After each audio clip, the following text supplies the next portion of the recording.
I am pleased to introduce to you here in just a second, Erich Pratt. I consider him, of course, a friend of mine. He's the Senior Vice President of Gun Owners of America, and which is the national no-compromise gun organization representing more than 2 million gun owners across the country. Erich has appeared on numerous national radio and TV programs. This includes shows such as Newsmax, One American News, Fox Cable News, but he's also debated anti-gun opponents on NBC's Today Show, MSNBC, CNN, and others. And his columns have appeared in newspapers across the country, including USA Today and Illinois News. Most recently, though, he has authored a new book entitled Firing Back. I have a copy of it. How to Counter Anti-Gun Propaganda and Become a Better 2A Activist. This book, I've read it, is all about giving gun rights activists the tools to defend our Second Amendment rights, and it shows how firearms are essential to keeping a country free. This book also shows how we can work together. Sometimes, if we don't like one another, we still need to work together for a common goal. And work together so to defeat anti-gun legislation and how they can win people over to the pro-gun side. I've read the book, and Erich has even included a quote from me on the back, so you can buy it just so you can read that. It's worth that. You can get a copy of the book at the GOA table over here. Erich's been involved with youth for over 2 decades, including the training of civil government to high school students, which he still does in his off hours, and being a gun rights advocate, I'm sure those are very few. Erich and his wife Stacy have 11 children. So would you please welcome Mr. Erich Pratt.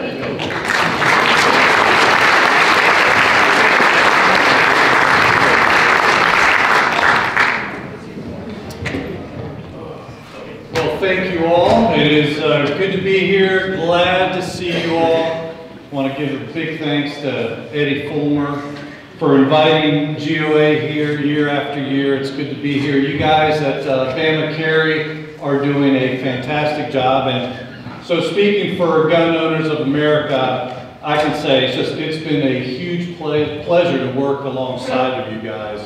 So really grateful for all that you do. So what I want to do today is to talk about some of the challenges that we are facing around the country. As you can imagine, there's quite a few, including talking about some of the victories that we've been winning as well.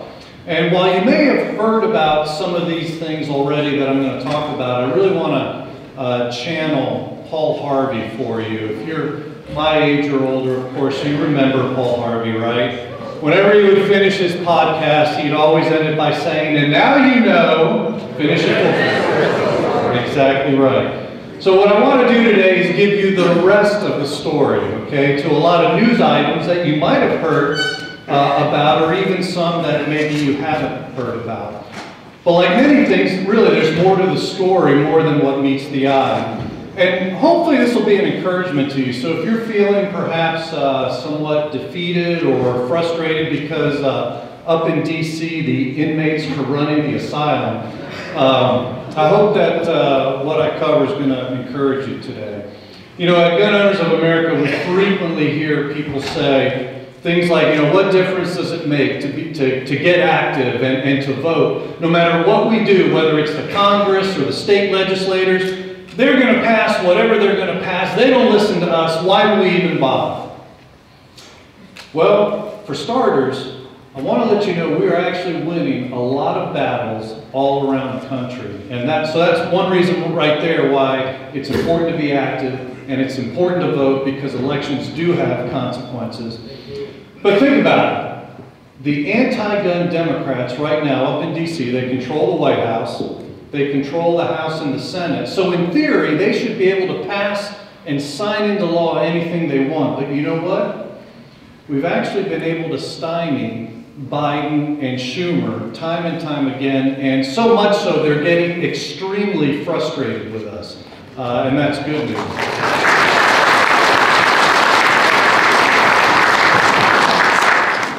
So, just to give some examples, take our victory this last fall when our grassroots activists killed a gun confiscation provision. Now, if you're getting our alerts, and I'm sure several of you do, you'll remember the fight over the National Defense Authorization Act. This is a must-pass bill. You know, Congress passes it every year to authorize funding for our military. But anti-gun congressmen had snuck in a red flag gun confiscation provision into this bill. Now, if you're not familiar with this is a horrid piece of legislation. It allows police to take your guns based solely on an accusation against you. Okay, so that's without you getting your day in court, without you having an attorney to represent you, without you even having a trial by jury. So, you know, all your rights thrown out the window. This is a bad, bad bill. To make matters worse, more than 100 Republicans voted for this bill because, hey, after all, it was, you know, funding for the military, and they ignored the poison pill that had been put in there. So GOA sent an alert out to our grassroots gun owners, and because of our alert, this was so much fun, our members and activists bombarded the compromising congressmen. I mean, they blasted them on social media. They showed up to where these congressmen were speaking. They blasted them in person. Anywhere and everywhere they showed up. You know, there's some examples where a congressman was there to talk about like abortion, and people in the audience, yeah, but what about your vote on the NDAA bill and the red, you know, and they couldn't get away from it. Well, the backlash was so strong, it spurred a quick about-face 1 week later. In a letter made public, 163 Republicans announced their opposition to the red flag provision, for which many of them had just voted for. And they said they would not support the bill again if it didn't have that provision taken out. So that obviously put a lot of pressure. Thankfully, the gun confiscation text was taken out of the bill, the underlying bill, and the final legislation passed both chambers of Congress without any gun control in it. Now, y'all, this is happening in a Democrat-controlled Congress. We're getting these kinds of victories. This was a huge victory that was brought about because grassroots gun owners, like GOA members, and I'm sure a lot of you sitting here in this room, contacting your legislators and holding them accountable. So kudos to all of you who were involved in that. That was a real exciting victory. Another one we had involved efforts to kill expanded background checks. Now, we at GOA caught wind of a so-called compromise proposal that was in the works. And this was between Texas Republican Senator John Cornyn, #2 senator in the Senate, and anti-gun Democrats like Chris Murphy of Connecticut, who it's difficult to even listen to his voice speak. I mean, it just peels paint off the wall. Anyway, so GOA quickly put out an alert when we found out about this to expose what was happening. Well, our good members bombarded Cornyn's office, and I think even some contributors of his as well who weren't very pleased with this. Cornyn promptly pulled the plug on the negotiations. I mean, within 24 hours, and this was getting reported in the Texas newspapers, that Cornyn had pulled the plug on the negotiations. And these articles gave credit to GOA for generating the heat. But once again, yeah, I mean, we were kind of the conduit, but you see, there again, it's our members and activists who were doing the heavy lifting and who helped kill that compromise. And so this is something that we're seeing time and time again, where when grassroots gun owners speak out in unison, that lets politicians know that they're being watched and quite literally strikes fear into their hearts. So, does making phone calls and sending emails, does that make any difference? Yeah. Yes, it does. It absolutely does. By the way, let me just say a quick word about that battle that we won there on background checks. It is GOA's position that background checks are unconstitutional.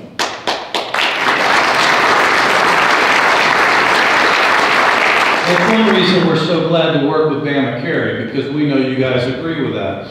Because see, here's the problem. Forcing people, good people, to get permission from the government before they can exercise their God-given right is wrong. And you know, we often get excited about this little piece of plastic, and I've got some in my wallet. I've got a Virginia permit. I've got, I actually have one for DC. Actually, they give you 2 cards. It's really special in DC.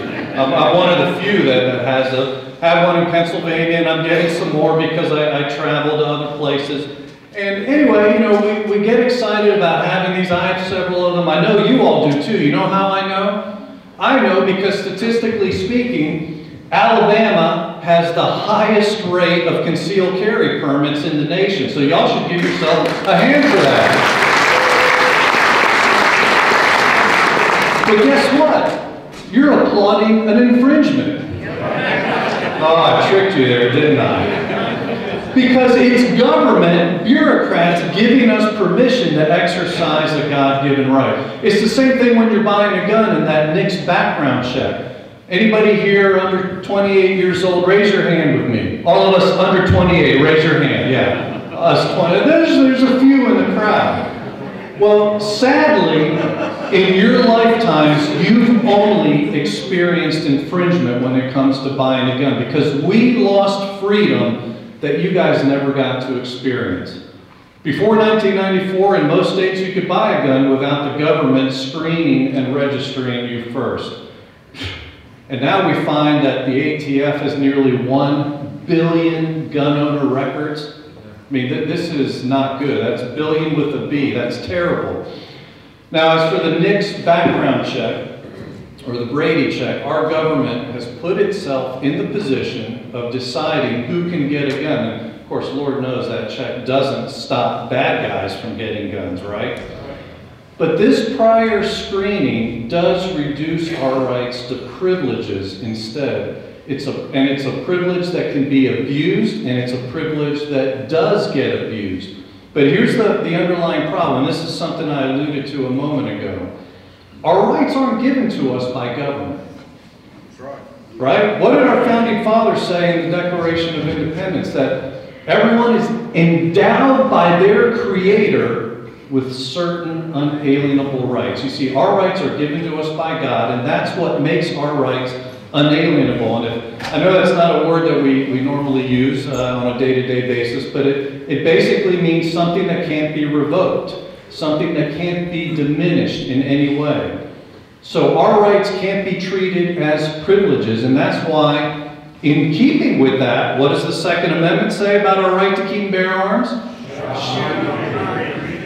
Shall not be infringed. You guys know, exactly right. So at Gun Owners of America, that's how we defend this important right. We don't tolerate any infringements, background checks, gun bans, licenses and fees, NFA restrictions, the 86 ban. I mean, they're all infringements, right? And they've all got to be repealed. So dismantling gun control is very, very important. And so is stopping the folks who want to implement even more gun control. That's equally important.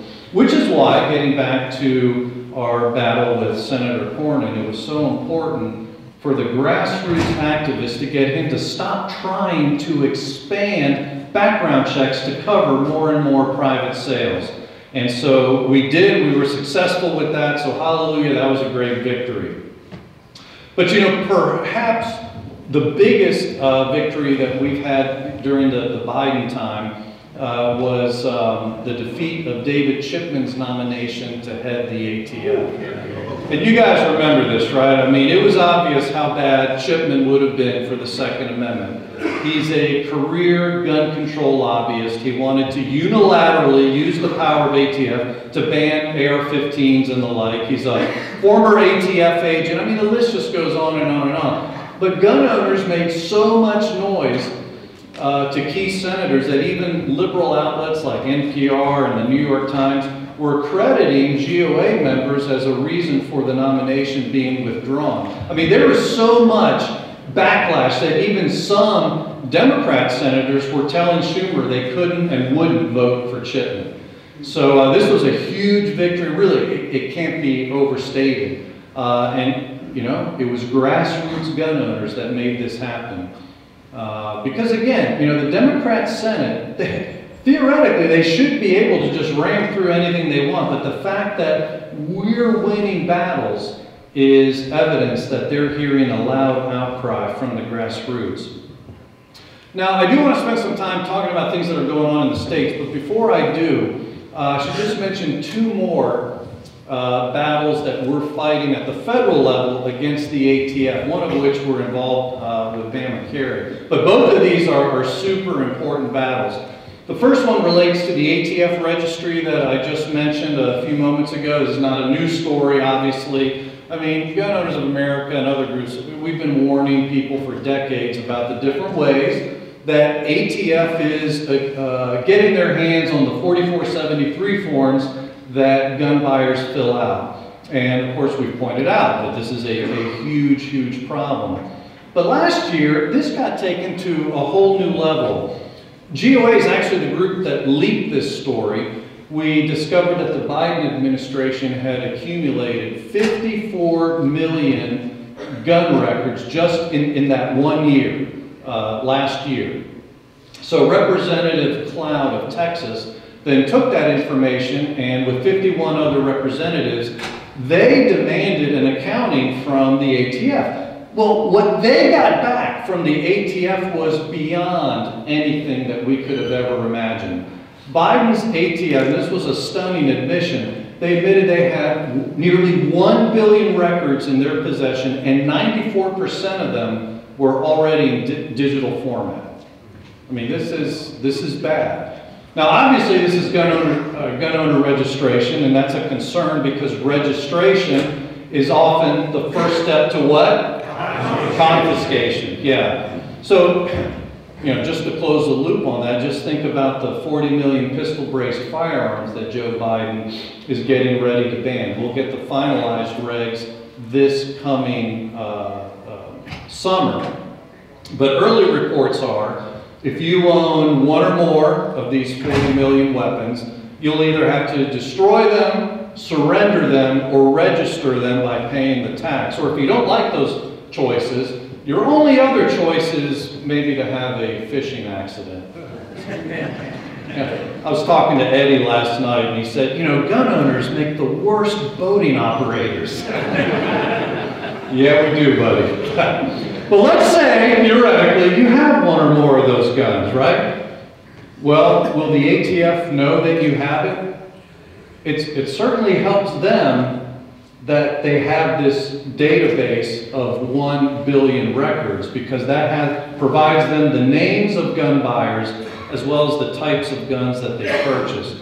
You know what's interesting about this story is that the left realizes this revelation of the nearly 1 billion records is a real problem. So much so, they're actually trying to cover it up.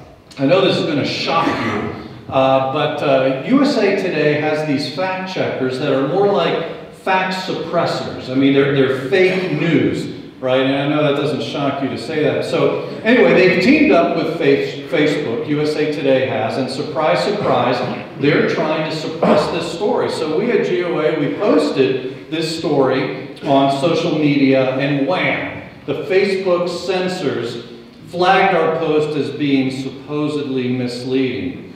Of course, they're the ones who are lying about this, and you know how I know? Because their lips are moving. I mean, if their lips are moving, they're lying, right?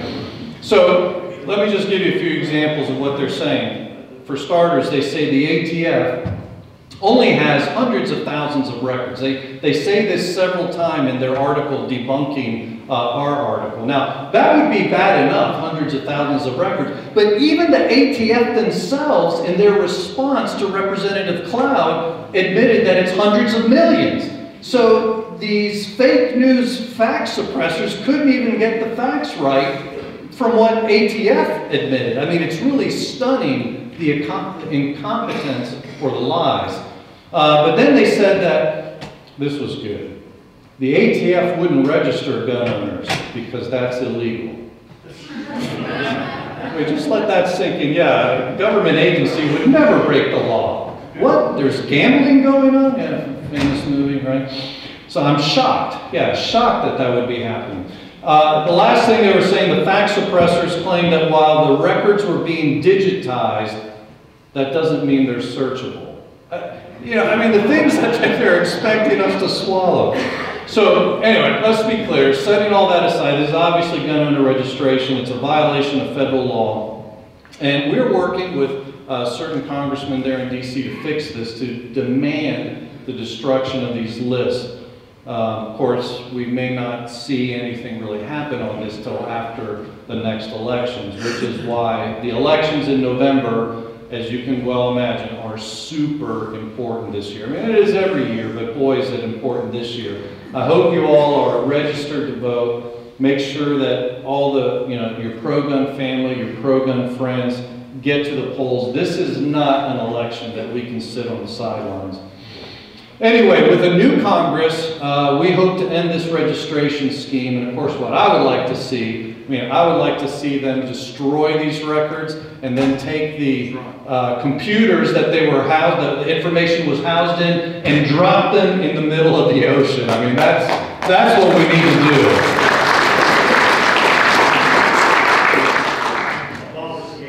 And abolish the ATF, yes.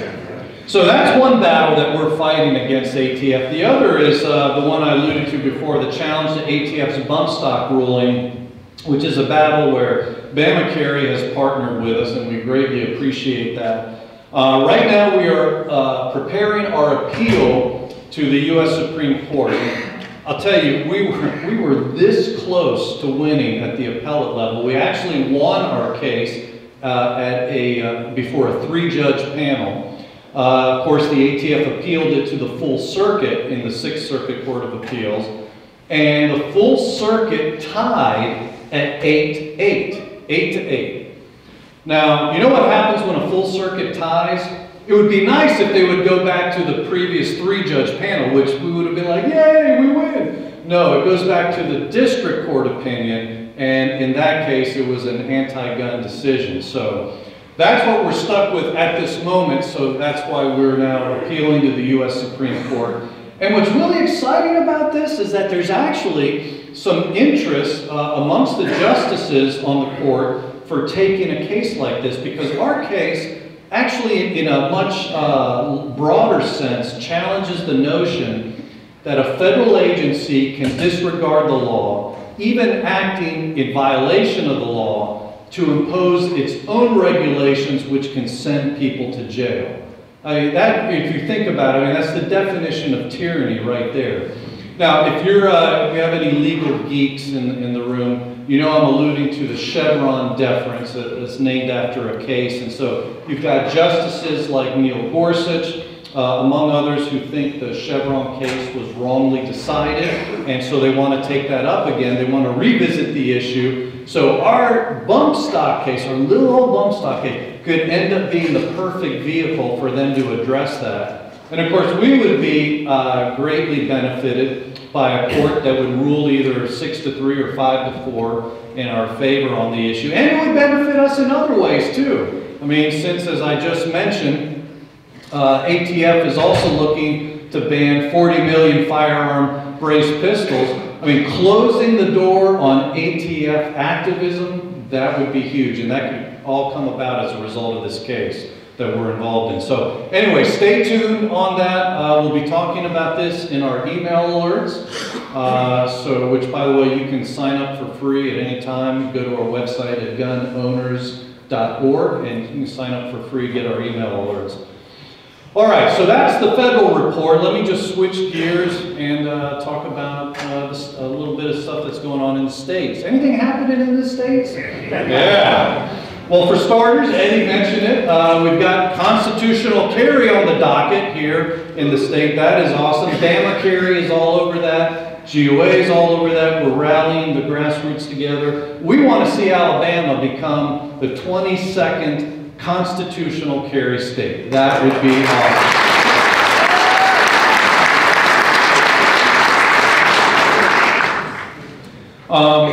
Although you need to know, and probably I don't want to steal Eddie's thunder, he may talk about this later, because if you haven't heard already, we're bumping up against some powerful opponents. The Alabama Sheriff's Association is opposing this. That's not a boo track. That was just natural, right? Yeah, y'all know it's rude to boo, don't you? Boo. So this just shows how out of touch they are with the Constitution that their members swore to uphold. I mean, they're even out of touch with other sheriff's associations around the country. I mean, we should expect and demand better from our sheriffs. But look, I just want to encourage you, this is something that we can overcome. We have overcome this in other states. Last year, we passed 5 constitutional carry bills into law all around the country. And there were times that we had to oppose the police, or I should say their spokesman, because, you know, really you find that the rank and file, I mean, they're almost 100% in our favor. So it's usually just the spokesman that we're dealing with. But there were times when it seemed like in some of those other states, they weren't going to get permitless carry. Texas was probably the classic case. They'd had a couple of mass shootings. And so it was actually, I mean, you know, Texas is like almost predominantly Republican controlled, but it was the Republican elected politicians who were saying we need more gun control. I mean, it was stunning. This was Republicans saying this. So our Texas team went into high gear. We rallied gun owners in the Lone Star State with a simple message. Texas does not need more gun control. What we need is an end to gun-free zones where 90% of the mass shootings occur, and we need constitutional carry.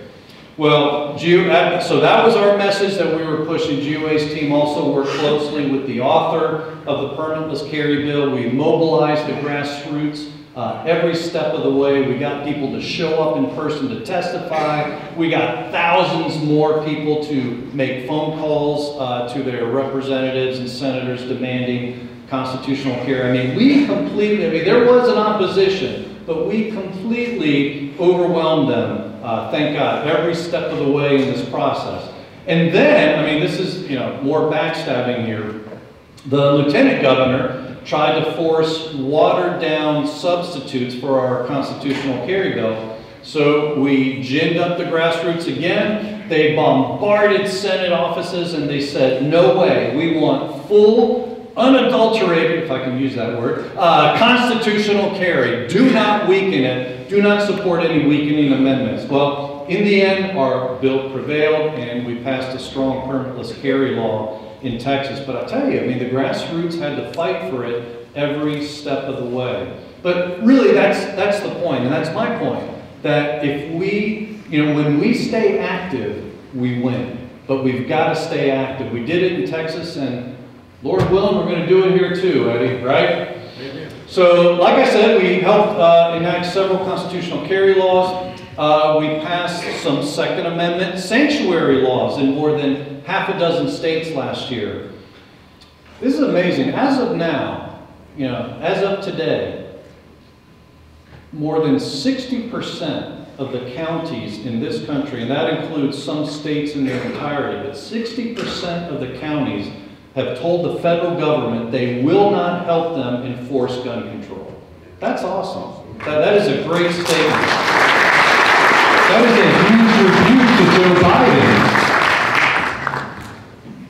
Speaking of Second Amendment sanctuaries, we squared off against Bloomberg's Everytown for Gun Safety in Oregon.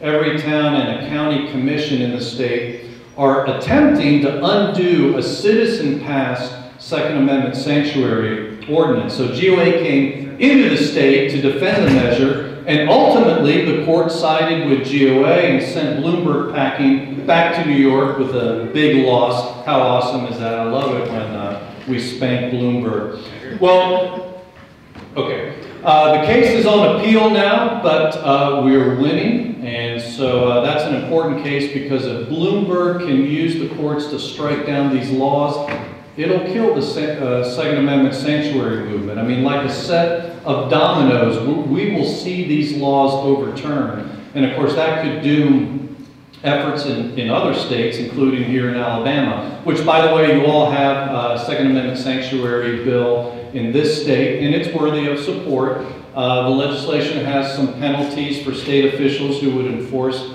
federal gun control, and that's a good thing, because actually some states don't have penalties for their Second Amendment sanctuary laws. We think penalties are real important. I mean, think about it this way. If speeding laws never had penalties, would you obey them? Be honest.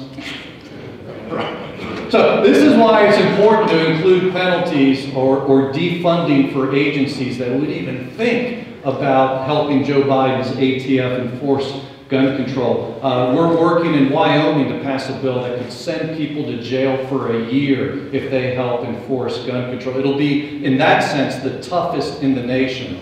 Now, Alabama's, I don't think would go that far if it were to get passed, so you could say it's a good first step. You know, like 10,000 lawyers at the bottom of the ocean. You know, a good first step. Sorry to my attorney friends in here.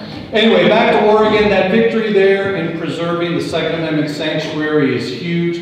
We're also fighting Bloomberg in Missouri, same type of battle, fighting in the courts. Again, we will keep you up to date in our emails.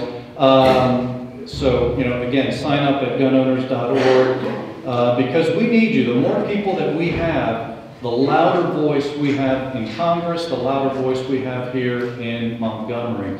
So mobilizing grassroots gun owners is really what we're all about at GOA. And let me just say, you know, in reference to what Eddie was talking about, we did just publish a book. It's all about giving gun rights activists the tools to defend our Second Amendment rights.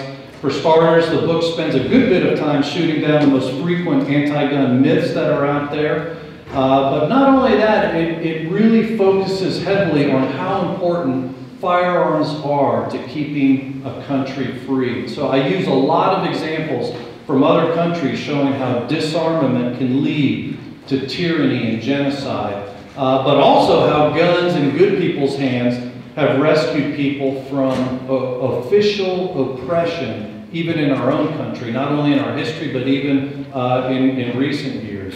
So having said that, I mean, it's you know, just as important as that educational part is, the book shows gun rights activists like yourselves how you can make a difference today, how you can multiply your voice in the political arena to defeat anti-gun legislation, and how you can win people over to the pro-gun side. So the book is all about getting people educated and then getting them motivated. So anyway, we have some of those at the table. Please stop by, get a book, sign up for our free emails so you can stay in the know in terms of what's happening in DC. That's at gunowners.org. For those of you who have been fighting the fight, just a heartfelt thanks to you for all your activism. I want to thank you for helping to support the cause. Thank you for supporting BamaCarry and being here today. You're supporting a great organization. So let's stay in the fight, and I want to thank you guys again.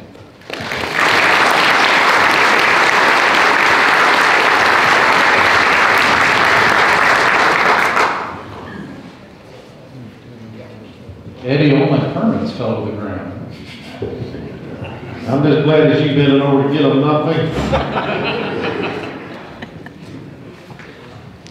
Okay, they're setting up the food in the back right now, but before we partake, somebody clap for that.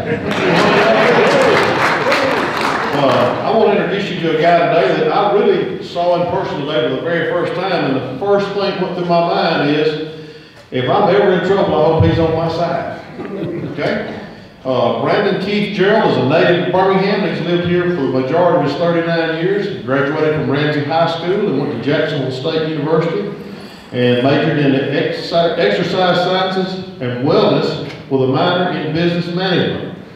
While he was growing up, he was taught respect and love of firearms. He was taught firearms safety early from his father, Philip, an honorably discharged sergeant in the United States Army, and started shooting with his older cousins on his grandparents' farm in Prattville at 8 years old. Got his first .22 rifle for Christmas at age 12. Since then, his passion for firearms grew from being a hobbyist into founding the first Alabama chapter of the National African American Gun Association, an organization focused on the education, safety, training of firearms in the African American community, He currently serves as the local chapter president of the Iron City Gun Club, NAAGA of Central Alabama, as well as the Alabama State Director. He is also a USCCA certified firearms instructor and training counselor, NRA pistol instructor, and range safety officer, and NAAGA certified firearms instructor. And this trifecta of certification is only held by less than a dozen people in the entire country. And he is the first person in that state of Alabama to have all that. See, I told you I'd want him on my side. Brandon's drive to serve the community he grew up in led him to start his own firearms training business, NWA Firearms Training and Defense Academy, where he teaches the gambit from the most novice of the shooter all the way up to certifying new USCCA instructors. His ultimate goal is to continue and expand the legacy of the black tradition of arms and teaching a history that is often missed in the conventional history of America. Figures such as Ida B. Wells, the Buffalo Soldiers, I rode motorcycle with the Buffalo Soldiers. Bass Reeves, the real person the Lone Ranger legend was based on, and many, many others. His firm and unwavering belief in the right of defense of life is a universal concept for all Americans, no matter of race, creed, gender, or religion. Brandon, will you come up and speak with us, sir?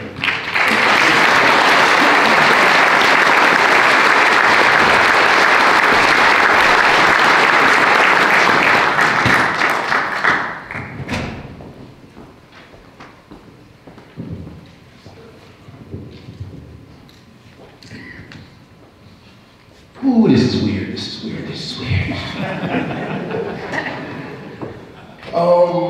Yeah, coming behind that and actually listening to everything that I've done in the past in 18 months, that's almost unreal. It's hard for me to even fathom everything that has happened within the past 18 months. But it shows my drive for what I do and how passionate I am about this two-way community. So I kind of went over a little bit of the background, but I'm gonna get a little bit more in depth because I got a little time, but I'm not trying to starve y'all to death because I'm gonna fools in the back. So I'm gonna try and make this as quick as possible.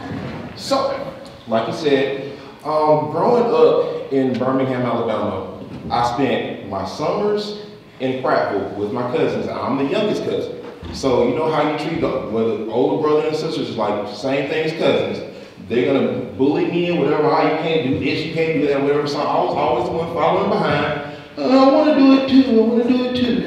And I finally got a chance to actually get up and shoot rifles, and my granddad's 14 shotgun. Shot it the first time.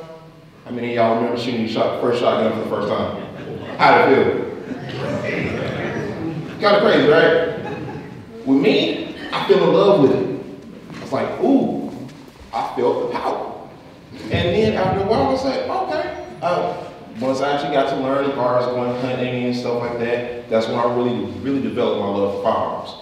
But it was just one of those things that I just grew up just kind of used to.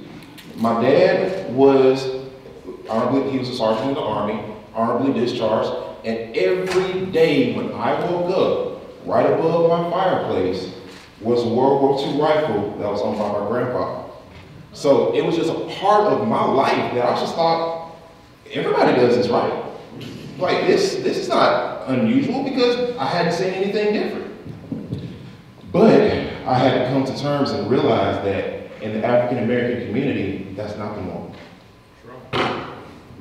It came down to me actually realizing, seeing my friends and family that have gone through so many different things as far as the gun rights and things of that nature, that really actually brought it home for me. Let me ask you a question. How many people in here have a concealed carry permit in their pocket right now? Everybody, right? Do you realize that you're holding a piece of slave history in your pocket? Yeah. Sure do. Try to tell them about it. Yeah. Most people don't realize that. Who knows the first person who shed blood in the American Revolution? Crispus Attucks, who was what? African American man. These are pieces of history that are not talked about, especially in our community. And it's sad because it's part of the things that I may step on a few toes when I say this. history is told by the winners. And so if you don't have a say-so in what goes on, your history gets erased. We're not going to have that. Because Black history is American history. So when it comes down to the education, safety, and training of African Americans, and this is not saying that we are a separatist group.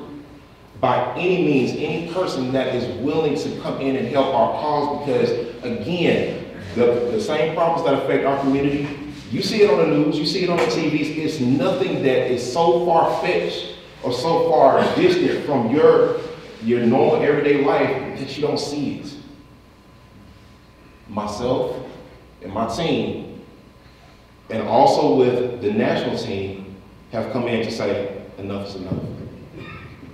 I'm tired of seeing certain things that are on the news, just like y'all. I'm tired of seeing unfair policing. I'm tired of seeing unjust laws that affect all of us, because all those rights and all those privileges that everybody is fighting for right now, welcome to the party. We've been doing it since the 1800s. So now you know how African Americans feel when it comes down to these laws. You just get a little piece. That slave history that you have in your pocket, remember that. Remember that in the Civil Wars, yeah, African Americans can go out and fight a war, but at the end of the day, oh, we need you to turn that gun back in. Because we don't know what you're going to do with it. How does that feel? What would that make you think? I want that to sit with you for a minute. When we talk about the government coming in and taking your guns, did you realize that in Virginia, Maryland, West Virginia, that was reality. Sheriffs, local government, or anybody that wants to call themselves a militia can walk into your house and take your guns. And there's nothing you can do about it. Sobering thought, right? So again, the conversations that we're having right now, it's not new to us. I say welcome to the party. So we are willing to fight just as you are, because you realize just as much as we do that this is a God-given right. Not perceived by being 3/5 of a person. Anybody know what 3/5 was? So I don't have to go through and talk about this issue. This is the reason why we are passionate. This is the reason why I'm passionate. Getting back to my own story. So I became a firearms instructor because the pandemic affected everyone, correct? I was a car salesman for 14 years before I even thought about becoming a firearms instructor. And if anybody would have told me before the pandemic happened that I wasn't going to retire a car salesman, I would have thought you were crazy. I got so good at it. I knew all my speeches and all my spiels just like it was nothing. I worked for Chrysler Dodge Jeep and Ram for 11 years. I became a product expert in Jeep, Ram, and you can name it. Whatever I wanted to do, I wanted to be the best at it. Simply because I didn't have an excuse not to. I was afforded the same education, I was afforded the same opportunities as everybody else that my forefathers fought for. So it was important to me. When the pandemic happened, okay, so what do I do now? But guns were always a hobby for me. It was always the fact of I could go to the gun range and blow off some steam when this customer didn't get their way, or they didn't get the payment that they wanted, or I'm the lying car salesman that couldn't get the rate lower. I have nothing to do with that. But I was like, okay, I'm gonna go to the range and blow off some steam. When the pandemic happened, I was like, okay, what do I do now? I'm online and fell down a YouTube rabbit hole some kind of way. and found out about NAGA.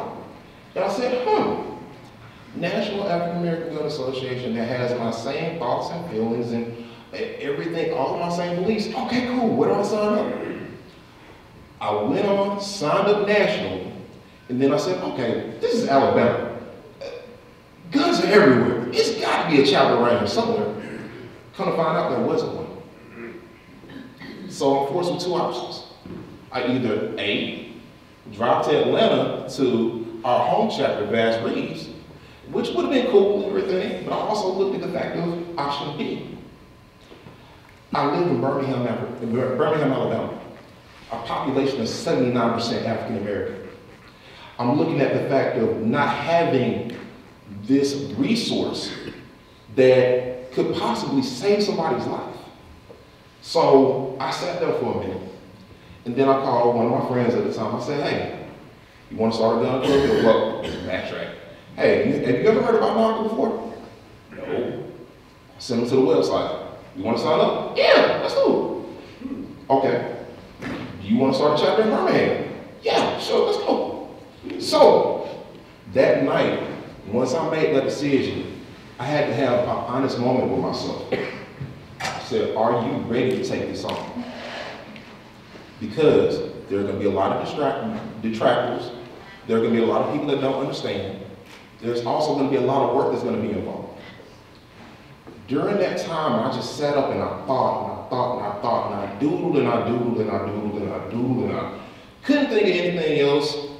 The end result of that night is that logo that y'all see up there on that wall. That was my commitment in making the decision to say that this is something that I'm going to be focused with. This is going to eventually be my life. Because I don't know how to do anything halfway. I just don't. It's not in my character. So, I decided to do Iron City Gun Club, but then there was another thing about, okay, there's one thing to say that I've been shooting guns for, at that point, 30 years, and it's another thing to have a piece of paper that says that you know what you say that you know. So, I made that decision at that point to become a USCCA instructor. That was in July. I got certified in August. I worked and trained and trained and trained and trained and trained and trained and trained and trained and trained and trained and had so many different students, and I was like, okay, I want to make sure that I get this down. So, not being better for myself, but being better for my community. Because if I'm going to go out and teach in my community, I'm going to be the best at it.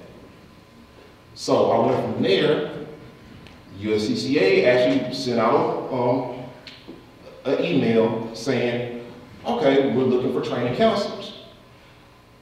I wasn't even going to apply because I didn't feel like I was ready. My vice president challenged me on a Saturday morning and said, look, you apply, I apply. If we both make it, great. If one of us makes it, at least we have something for the community, we have something for the club. I'm like, all right, cool. So, a couple of weeks roll by, I get an email saying, congratulations, you have been selected to be a part of the training council. Okay. I'm trying to hold in my excitement because I get a call from my VP. He said, man, I ain't make it. I didn't make it. I was like, I don't want to rub it in his face, but at the same time, I'm like, I want to be happy. But once I told him what it was, he's like, bro, I'm proud of you. I see the work that you've done. Apparently somebody else has seen the work that you've done, so we're happy for you. I'm happy for you. So I went up and had one of the most impactful teachings from, I consider now a mentor. Hey, Bev. But Bev kind of let me know that it's okay to be passionate.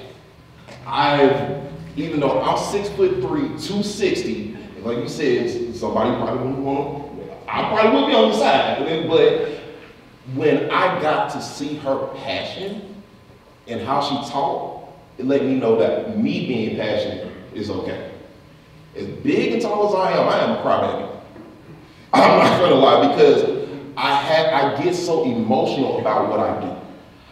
when my students get that aha moment, or when I ask them what is the reasoning behind wanting to take this class, some of the horror stories that I have heard are unimaginable. And at the end of the class, when they can come up and tell me, you've helped me in some sort of way, it tugs on my heartstrings bad. But it also keeps me going. So, I get on tangents a lot, so y'all bear with me. So, I became a training counselor. Then, kept training. And in the first of last year, I set a goal for myself that I didn't think that I was gonna make. But I'm like, let's just see what happens. So, I became, let me backtrack on that. When I became a a USC State training counselor, I became the first African American in the state of Alabama to do so.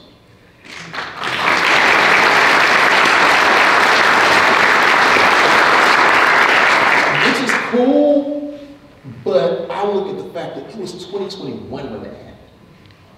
Why was I the first? Why did I have to step in and be that first person? Don't get me wrong, I take that role and I wear it as a badge of honor. But at the same time, why is this not a focal point in our community to begin with? Why hadn't somebody blazed this path before me? Maybe I'm just built for it. I don't know. Maybe it was God's plan. Don't know. But whatever it is, I plan on taking it the road. So I went from there to becoming a NAGA instructor, to becoming a NRA instructor. And to be honest with you, I know there are some NRA members in here. I am as well. But I also had to look at the fact that I really didn't want my NRA membership. But it was because the NRA opened so many doors that otherwise would have been closed for myself and my community. And also it came with some valuable information, I got it, but at the same time, the NRA historically has really not done too much for our community. It is what it is. So we had to look at the reason why NAGA exists. If y'all go to the table and you get one of the pamphlets and you scan the QR code, our National President Philip Smith explains the reason why NAGA exists. Because we felt that there was a need to have it. Because nobody had talked to us in that matter and saying that this is important. Nobody has put it on their agenda to say, we understand you, we feel you, and we're going to help you. We just hadn't gotten it. So, if we hadn't gotten it from anybody else, we'll do it on our own. So, going from that to becoming an NRA training counselor, I didn't realize that I would make history with doing that as far as everything that I had done all in 1 year. I didn't realize, it was a goal, but I didn't realize the significance of what I had done. When I sat back and I thought about it, I was like, I want to be the best, no matter what. I want my community to be just as good, if not better, than anybody else. And anybody that is willing to help this cause, as far as everybody being able to have the same gun rights, the same education, the same safety, the same training. If you're down with that, I'm more than welcome. You're more than welcome to come. All we're trying to do is even playing field. That's it. It's not about who's better, this agenda here, this agenda there, all the catchphrases that you heard before, because behind every catchphrase, there is some realness behind it. Everybody's so sensitive about saying Black Lives Matter. Do you know where that comes from? Black Lives Matter is a battle cry for saying my life matters. Just like anybody else would say, my life matters. It's not not a war cry, or it's not a thing to be scared of. The same battle cries that you make for your gun ownership is the same battle cries that we say for our lives. And when we feel like those things are being infringed on, what is anybody else going to do? You're going to push back. You're going to say no. You're going to stand up to whoever it is and say, my life matters. So it's not anything to be ashamed of. It's not anything to be scared of. It's not anything to be so scared of and saying that, oh my God, they're trying to, you're trying to disrupt my way of life. In some ways, maybe yes. But it's disturbing your thinking to say that, hey, there's another group of people that lives outside of my home that doesn't have the same thoughts and the same privileges that I do, and maybe I should take a minute to listen. So, in closing, I want to say thank you for your time. I want to say thank you for even thinking about what you're doing, because everybody has a choice in being here. You chose for yourself, you chose for your family to say that I have gun rights. I'm going to stand up for those regardless. We do the same thing. So I'm choosing to say,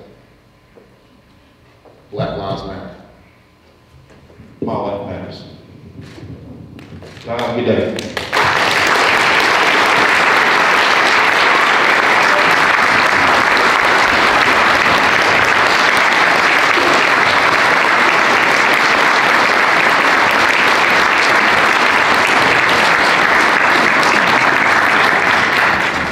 All right, on the food table, which end do we start on? All right, you're going to start on my left side. Are you ready back there? Yo, 2 minutes. 2 minutes. So that gives you time to line up, don't it? Okay, and we got an hour and about 15 minutes.